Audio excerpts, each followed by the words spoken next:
শেখ সৈয়দ সাইফুল বারী শাহজাদা বারিয়া দরবার শরীফ চট্টগ্রাম এখনই বক্তব্য পেশ করার জন্য বিশেষভাবে অনুরোধ করছি শেখ সৈয়দ সাইফুল বারী শাহজাদা বারিয়া দরবার শরীফ চট্টগ্রাম ওনার বক্তব্য পেশ করার জন্য বিশেষভাবে অনুরোধ করছি।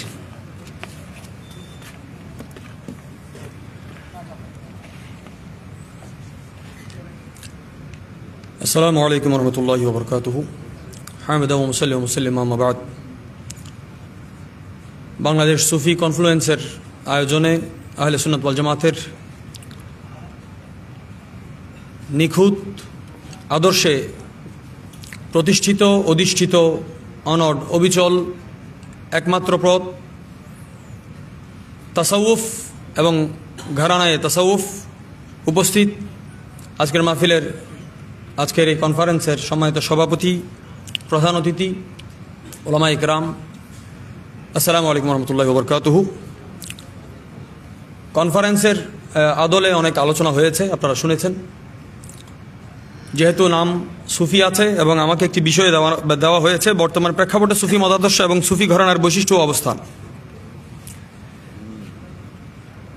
মতাদর্শ এবং অবস্থানের দিক থেকে আজকে আমরা ঢালাভাবে চাইলে কিন্তু এখানে কয়েকটা হল আমরা জায়গা দিতে পারতাম না।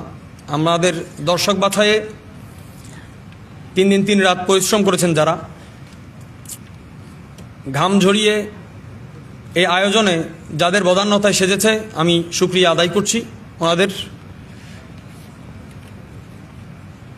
আজকে বাংলাদেশের সমস্ত তাসাউফপন্থী আহলে তরিকত আহলে সুন্নাত ওয়াল জামাতের মতাদর্শের উপর অধিষ্ঠিত দরবারগুলো এক জায়গায় একীভূত হয়েছে আন্তরিকতার ছড়াছড়িতে, মহাব্বতের মিলন মেলায়। এটি কালচারাল মিনি বাংলাদেশ বললে এখন ভুল হবে না, যে এখানে বিভিন্ন রঙের বিভিন্ন আদর্শ এবং সিলসিলার মানুষ আমরা একই সামিয়ানাই, তৌহিদ ও রিসালাতের সামিয়ানাই, আকীদা আহলে সুন্নাত ওয়াল জামাতের সামিয়ানাই একীভূত হয়েছি। মতাদর্শের ভিত্তিতে সুফি দর্শন হচ্ছে অদৃশ্যের দর্পণ। আমার সম্পূর্ণ কথা থাকবে আজকে বাংলাদেশের বর্তমান সরকার, অতীত এবং আসন্ন যে সরকার আসবে সকলের প্রতি আমাদের এই আলোচনাটা থাকবে তোহফা, যে ক্ষমতা হচ্ছে ক্ষণিকের আর মমতা চিরঞ্জীব। ক্ষমতা কখনো লাল কখনো সবুজ, আর মমতা হচ্ছে চিরসবুজ। ক্ষমতা কখনো প্রফুল্ল, ক্ষমতা কখনো বিরস বদন, কিন্তু মমতা হচ্ছে চির অম্লান। ক্ষমতার কান্না চুরমার করে মমতার কান্না মানুষকে গড়ে। আমাদের আহলে তাসাউফ সুফি আউলিয়া কেরাম ওনারা দিলের রাজ্যে বসবাস করেছেন এবং মমতাকে প্রতিষ্ঠিত করেছেন। আমরা সকলেই জানি অন্তর্বর্তীকালীন সরকার ক্ষণিকের জন্য আসে। সে সূত্রে আজকে বলতে হচ্ছে আমাদের, যেহেতু আহলে সুন্নাত ওয়াল জামাত সংখ্যায় কম না বেশি, আওয়াজে একটু আপনারা প্রমাণ দেন। আমাদের পরিসংখ্যানে তুলনা দেওয়ার মতো বাংলাদেশে আর কোনো কমিউনিটি নাই। আমরা এই অন্তর্বর্তীকালীন সরকারকে মানুষ যখন ক্ষণিকের জন্য আসে, যে পরবর্তী আরেকটা সরকার অতি দ্রুত আসবে, মানুষের একটা দাবি থাকবে যে ওনারা আইন প্রতিষ্ঠা করুক, আমাদের গণমাধ্যম স্বাধীন হোক, প্রশাসন স্বাধীন হোক, আইন স্বাধীন হোক।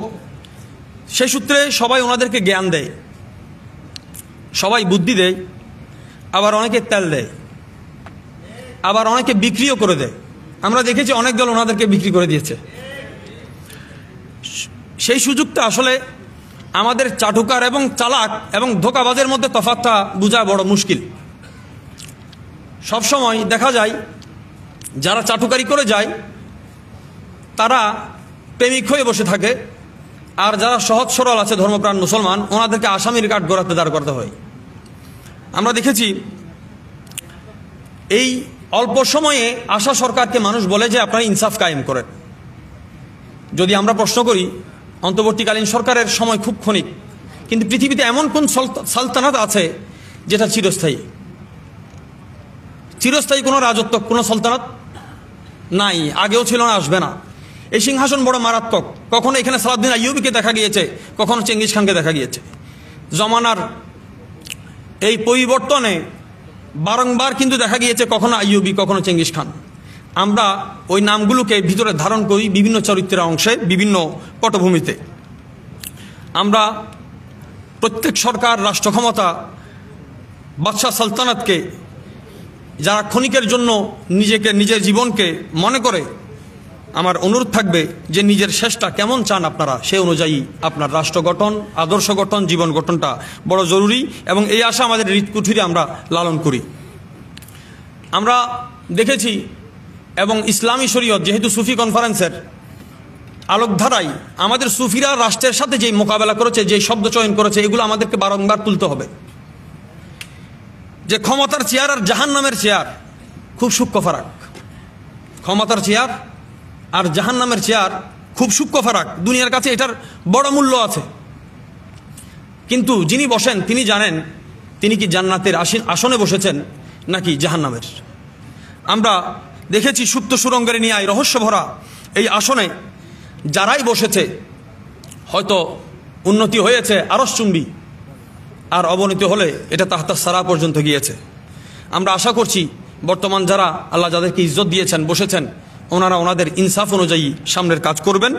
আমি বর্তমান সম্মানিত সরকারের, যেহেতু আমাদের উপদেষ্টা মহোদয় এখানে না থাকলে ওনার কান কিন্তু এখানে আছে না, কোনো সন্দেহ নাই। আমি একটা অনুরোধ করতে চাই যে গাছের সাথে গাছ মানায়, পরগাছা মানায় না। গাছের সাথে গাছ মানায়, পরগাছা কখনো মানে না। এই বাংলার মাটিতে গাছকে আর পরগাছাকে আপনারা কিন্তু এক বাক্যে চিনেন।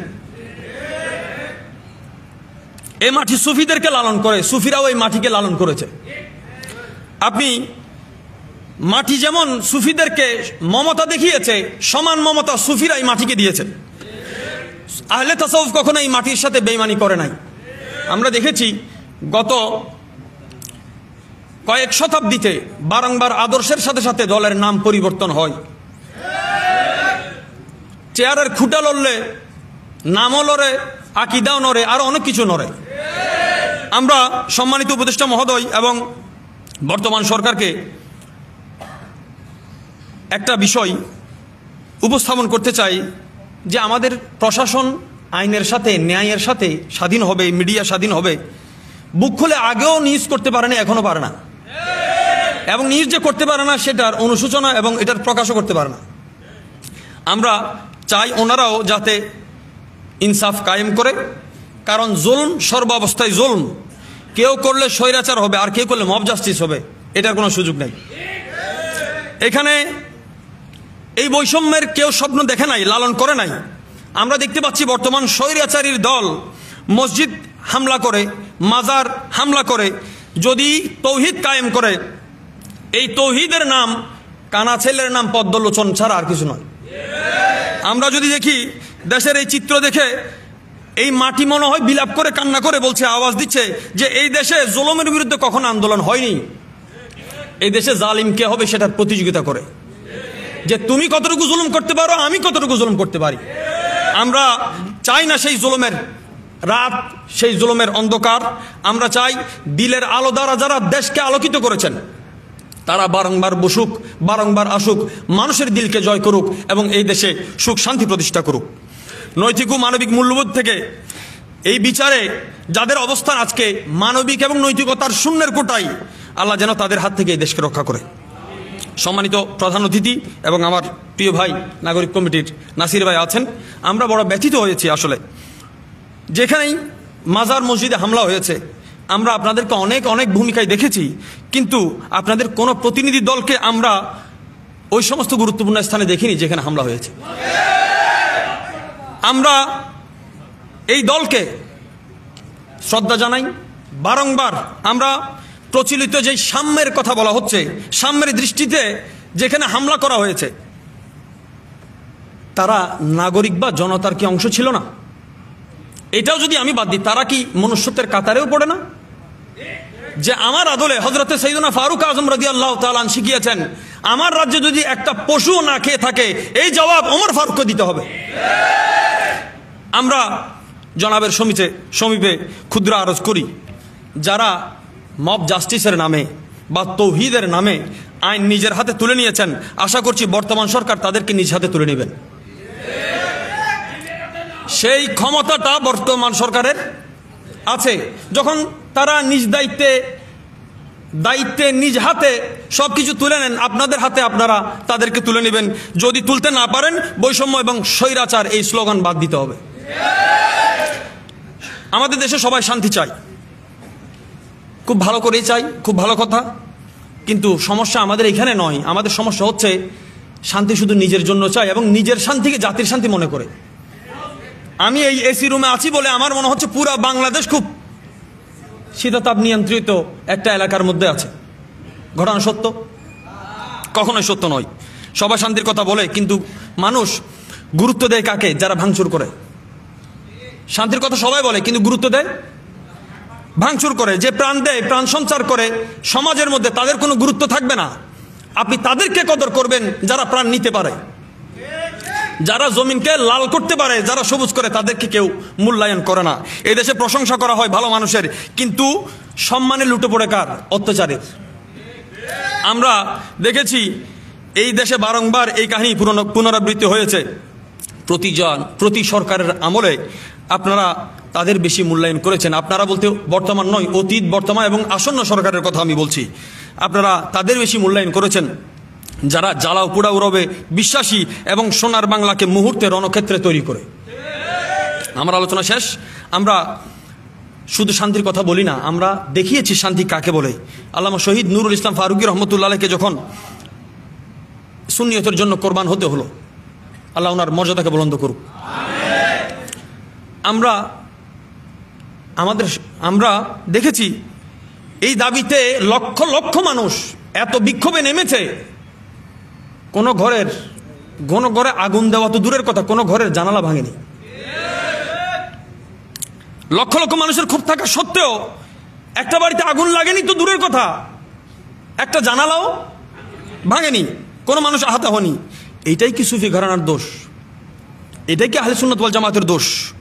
জনাব, আমরা পারি না ভাঙতে, আমরা পারি না জ্বালাতে, পারি না পদ পদবীর পাদুকায় তেল মালিশ করতে। আগেও পারি নাই, এখনো পারি নাই, সামনেও পারবো না ইনশাল্লাহ। কারণ মমতার সাম্রাজ্যে যারা প্রতিনিয়ত বিচরণ করেন, সেই তাসাউফপন্থী ইসলামের মূলধারার ধারক বাহক ব্যক্তিবর্গের পক্ষে কোন সরকারের তেলমর্দন সম্ভব নয়, কখনো সম্ভব নয়। আজকেও আমরা সেই ধারায় অনড় অধিষ্ঠিত। আলহামদুলিল্লাহ, আল্লাহ পাক যাকে সম্মান দিয়েছেন, আসীন করেছেন, সর্বদা আহলে সুন্নাত ওয়াল জামাত তাদেরকে সম্মান দেখিয়েছেন। আজকেও আমরা তাই করছি। এখানে কোনো নিজ স্বার্থে কেউ আসেনি, দয়ার আশায়ও কেউ আসেনি। শুধুমাত্র আমরা আমাদের অবস্থান জানান দেওয়ার জন্য এসেছি। এটি সুফি আউলিয়ার দেশ। এদেশের আবহাওয়া সহস্র বছর ধরে বয়ে বেড়াই আউলাদের, এই আউলিয়া কেরামের সুগন্ধি, ওনাদের বেলায়েতের সুগন্ধি। তাদের হাতে প্রতিষ্ঠিত ইসলাম এদেশকে সুগময় করেছে, জাতি গঠনের ভূমিকা রেখেছে। সর্বোপরি আরেকটা আমি অনুরোধ রেখে শেষ করছি, আমাদের বাংলার স্বাধীনতার আগেও, আপনি 47-এর আগেও যদি দেখেন, যে সমস্ত সংগঠনের সৃষ্টি হয়েছে 40 দশকে, আমি যদি ভাড়াটি কোনো ঘরে, আমার ঘরে জায়গা দিই, ভাড়াটি যদি মালিক সেজে বসে, ইনসাফ হলো না জুলুম হলো? আমি বলি 1801 সালে প্রতিষ্ঠিত হয়েছে লোহাগাড়ার চুনতি মাদ্রাসা হাকিমিয়া। 1801 সালে বাংলাদেশের কোন ইসলামিক দল ছিল? নাকি আহলে সুন্নাত ওয়াল জামাত ছিল? আমাদের ঘরে বসবাস করে কারা? মালিকানা আমাদের। এই সমস্ত জায়গায় মালিকানা দাবি করছে কে? চট্টগ্রামের দারুল উলুম 1931 সালে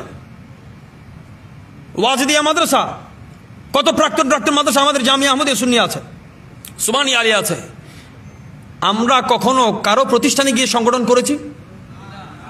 বলেন, করে থাকলে বলেন যে আপনারা অমুকের বাড়িতে গিয়ে, অমুকের প্রতিষ্ঠানে গিয়ে সংগঠন করেছেন। আমরা কারো ঘরে হাত বাড়াইনি। আমরা আমাদের আয়তনে, আমাদের আয়ত্তে, আমাদের পরিধিতে আমরা কাজ করেছি সর্বদা, এখনো করে যাচ্ছি। আপনারা ইনসাফ যদি কায়েম করতে হয়, একটা প্রতিষ্ঠানের প্রতিষ্ঠাতার নাম এবং ওনার আইডিওলজি আপনারা বের করেন, আপনাদের ইনসাফ একদম সহজ হয়ে যাবে। শেষ করছি, দেশ বাঁচুক, মানুষ বাঁচুক, মনুষ্যত্বের সাথে এই প্রত্যাশায় শেষ করছি। ধন্যবাদ। আসসালামু আলাইকুম ওয়া রাহমাতুল্লাহি ওয়া বারাকাতুহু।